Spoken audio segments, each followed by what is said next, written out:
majority of them out of 100, maybe only 20 ambaye ukabila haikuji juu yao. Lakini ukiangalia haya mengine, almost 80%, ukiingia kwa siasa, ukabila inakuja juu yao, then Ukristo unakuja chini. I beg for that. Wacha Mungu akuwe mbele.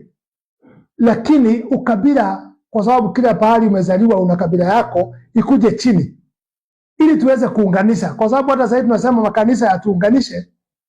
Kama tutakuja na ukabila, ukanisa irudi chini ya ukabila, hatutaweza kuunganisha nchi.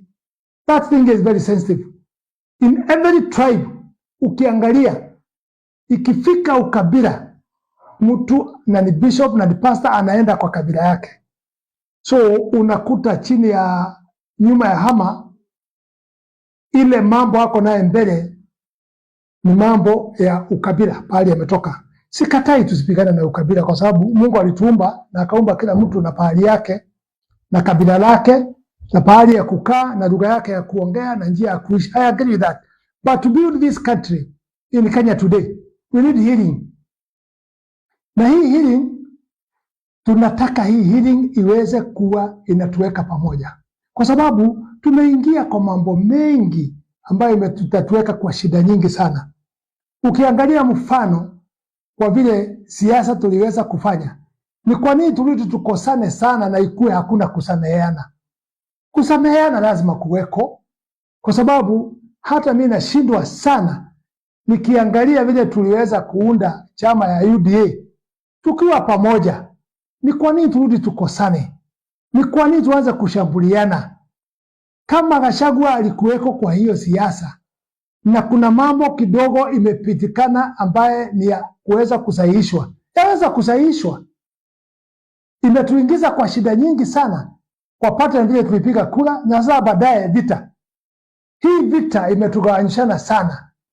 Mambo ya impeachment imetuletea shida mingi na itagawanya Kenya yetu on the tribal line na na region line, na si ya maana hata kidogo. Kusameheana ni kitu ya muhimu.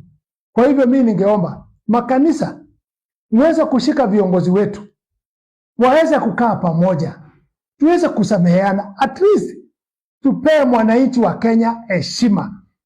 Kwa sababu ukiangalia mwananchi wa Kenya today hatumpi heshima, kwa sababu nakuta tumejichanganya na mambo. Wale tulipiga kura kwa UDA, we voted kama Mount Kenya walipiga kura 100%, wakapiga pandio, na sasa baadaye mambo kidogo nyeti ambayo itaweza kutengenezwa imekuwa ni shida.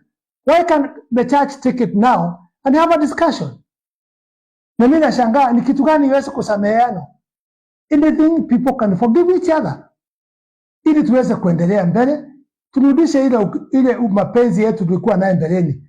And also we need to understand, hii siasa ya leo ya Kenya imechanganya watu wengi.